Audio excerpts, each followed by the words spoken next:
Have you ever wondered what the last normal day on Earth felt like? Right before everything changed forever? We all know the story of Noah's Ark and the great flood that covered the world. But what we rarely talk about is the night before the first raindrop fell. Let's travel back in time.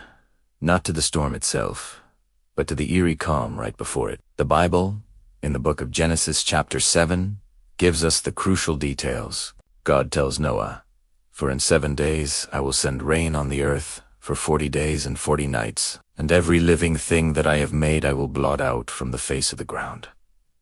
And Noah did all that the Lord had commanded him. So the clock was ticking. 7 days. Imagine that countdown. For years, maybe even decades, Noah and his family had been building this colossal vessel. Imagine the scene.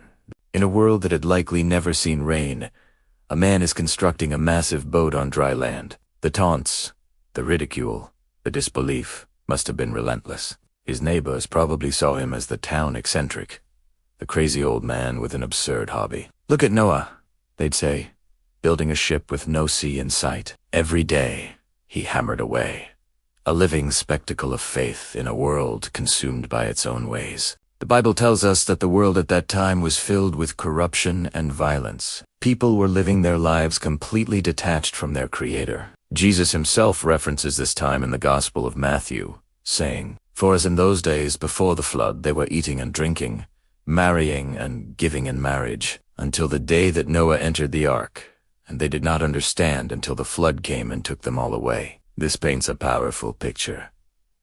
Life was business as usual. People were planning weddings, making business deals, celebrating, and arguing. The sun would have set on that final day, just like any other. The sky was likely clear, the air still. Children would have been playing, families gathering for their evening meals. The sounds of a bustling, vibrant world filled the air. There was no sign of the impending catastrophe. No dark clouds gathering on the horizon. No ominous rumble of thunder.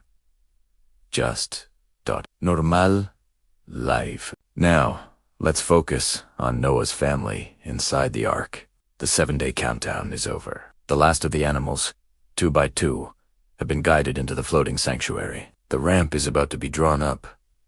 Can you feel the tension? The finality of that moment. Noah, his wife, his 3 sons, Shem, Ham, and Japheth on their wives. 8 people in total. They step inside, leaving behind everything they've ever known. Friends, extended family, their homes, their community. All of Italiano. Then, Genesis 7:16 gives us a chillingly simple detail. "And the Lord shot him in." This wasn't Noah pulling a lever or his sons heaving a heavy door. God himself sealed the ark. That single act separated the world that was from the world that would be. It was the ultimate point of no return. Imagine being inside that ark during those last few hours of silence. The air thick with the smell of animals, hay, and pitch. The only light coming from whatever windows or openings were designed into the vessel. The sounds from outside would have slowly faded. The laughter, the music, the everyday noise of civilization would have become muffled, distant. What were they thinking? Were they scared? Were they second-guessing? Or was there a profound sense of peace, knowing they had obeyed and were now in God's hands? They had endured the mockery for so long, and now the moment of vindication was near. They couldn't see the sky, but they knew what was coming. They were waiting.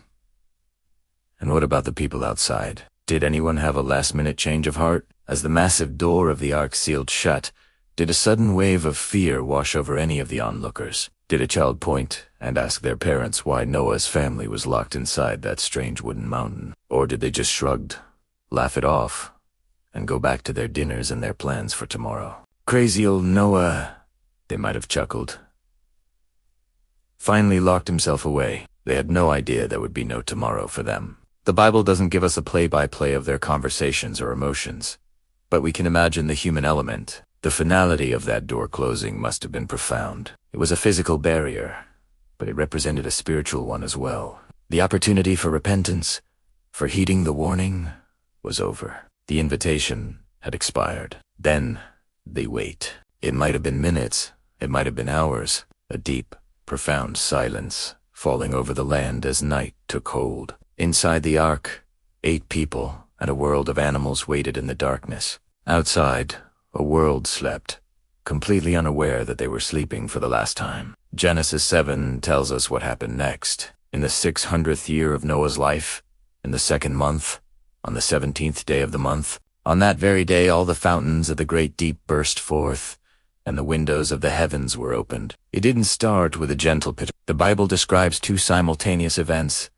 the fountains of the great deep bursting forth and the windows of the heavens opening. This suggests a cataclysm of unimaginable scale, water erupting from beneath the earth's crust and pouring from the sky in a way no one had ever witnessed. Imagined the first sounds, not just rain, but a roar, the ground shaking as subterranean waters explode upwards, a deafening cascade from the sky that wasn't just drops, but sheets of water. For those inside the ark, it would have been a terrifying symphony of destruction. The vessel would have started to shudder, to crete, as the ground around it became saturated. For those outside, the confusion must have turned to sheer terror almost instantly.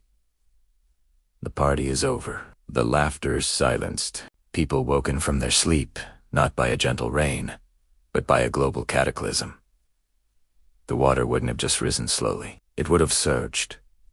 Homes would be inundated in minutes. The darkness, the roaring water, the screams, the realization in those final moments that Noah wasn't crazy. He was right. The story of the last night before the flood isn't just an ancient tale. It's a powerful reminder. It speaks about faith in the face of ridicule, about the importance of listening to warnings, and about the quiet moments that often precede life's biggest storms. It shows us a world so caught up in its own affairs that it missed the single most important event in its history. It challenges us to think about our own lives. Are we paying attention? Are we building our own arcs of faith and preparedness for whatever storms may come? Or are we, like the people of Noah's day, just eating, drinking, and carrying on, oblivious to the signs around us? The last night before the flood is a story of silence, of waiting, and of a world on the brink, a world that went to sleep one last time, never to wake up again. Thank you so much for joining me on this journey back in time. If this story made you think, please hit that like button and subscribe for more deep dives into these incredible historical and biblical accounts. Let me know your thoughts in the comments below. Until next time, stay curious.